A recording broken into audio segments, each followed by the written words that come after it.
Magandang umaga po sa inyo. Simula na naman ang panibagong linggo at narito na nga ang tayan ng ating panahon ngayong araw ng Lunes, September 25, 2023.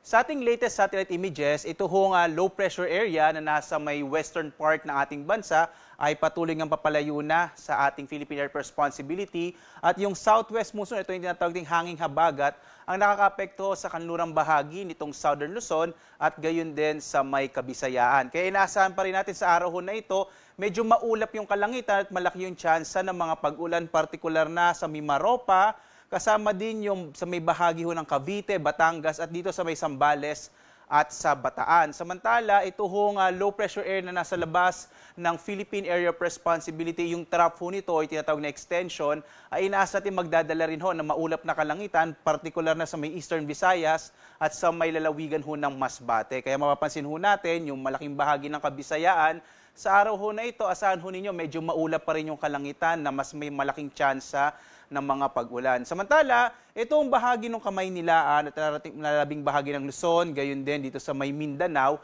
asahan ho natin medyo mainit at tanghali pa rin ang mararanasan sa araw na ito, pero sa hapon hanggang sa gabi ay posible ho yung mga isolated o pulupulong pag-ulan, pagkidlat, pagkulog o mga isolated rain showers and thunderstorms. Kaya lagi po tayo mag-antabay sa mga thunderstorm advisory ng Pag-asa para malaman ho natin anong mga partikular na lugar ang maaring magkaroon ng mga pagkidlat, pagkulog. Samantala, itong dalawang low pressure area na ito ay hindi natin inaasahang maging bagyo o papasok ho ulit sa Philippine Air Responsibility para maging bagyo. Kaya sa ngayon, medyo maliit na yung chance na magkaroon pa tayo ng bagyo sa ngayong buwan ho ng September. Pero maaari pa rin ho magbago yon sa mga susunod na araw.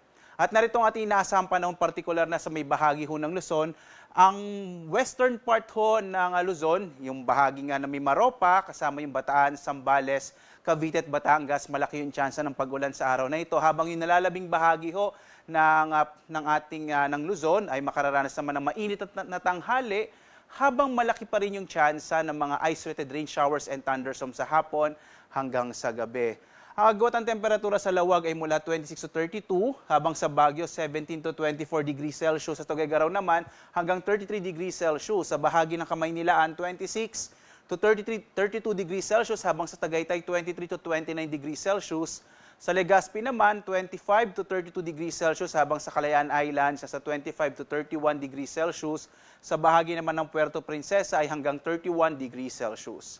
Makikita naman ho natin sa Kabisayaan na malaking bahagi ng Visayas ay makararanas ho ng maulap na kalangitan na mas malaking may tsansa ng mga pag-ulan dulot ho yan ng southwest monsoon at ng trough o extension itong low pressure area sa may eastern part ng ating bansa. Yung agwat ho ng temperatura sa Iloilo ay mula 26 to 31 degrees Celsius, sa may bahagi ng Cebu ay 25 to 32, habang sa Tacloban nasa 27 to 32 degrees Celsius. Samantala, malaking bahagi ho ng Mindanao ay makararanas naman ng medyo mainit pa rin na panahon habang mas malaki yung tsansa ng mga pag-ulan sa hapon hanggang sa gabi. Minsan ho pala, itong mga thunderstorm maaari din magdulot ng mga flash floods and landslide. Kaya lagi ho tayong mag-antabay sa update ng Pag-asa, ng particular ho nitong Mindanao Pag-asa Regional Services Division. Agwat ng temperatura sa Zamboanga 25 to 32, sa Cagayan de Oro 24 to 32, habang sa Davao nasa 25 to 33 degrees Celsius.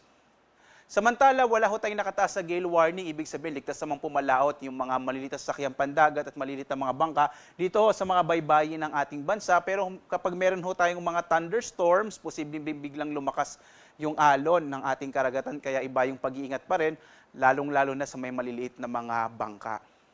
Narito naman ating inaasahang panahon sa mga susunod na araw.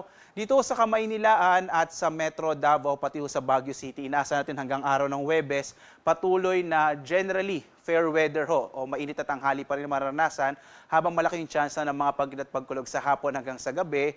Muli po, pwede itong magdulot ng mga biglang pagbaha kapag biglang malakas na pag-ulan ho yung maranasan.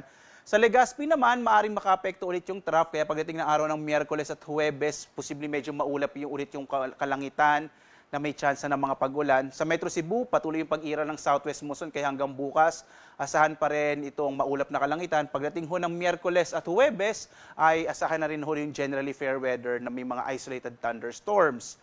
Sa Metro Manila, agwat ang temperatura hanggang Huwebes ay 25 to 32, sa Baguio 17 to 24, Habang sa Legazpi, 25 to 32 degrees Celsius. Sa Metro Cebu naman, nasa 24 to 32 degrees Celsius. Habang sa Metro Davao, 25 to 33 degrees Celsius ang mararanasang temperatura. Ang araw naman natin ay sisikat mamayang 5:45 na umaga at lulubog, ganap na 5:50 ng gabi. At sundan pa rin tayo sa ibang mga social media platforms para ho sa latest update ng ating lalo na pagdating sa mga thunderstorm advisories.